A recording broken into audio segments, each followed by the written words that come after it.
Hello friends!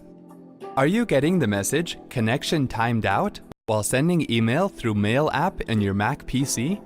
Let's go ahead and see how you can resolve the issue. Click on the Go menu and then click Applications.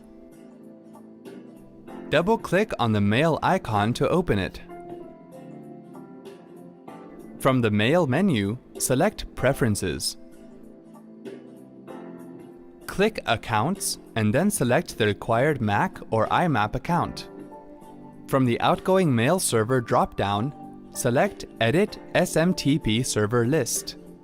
In the Use Custom Port field, replace 25 with 587. Click OK and then close the preference window. Wasn't that easy? Have a nice day.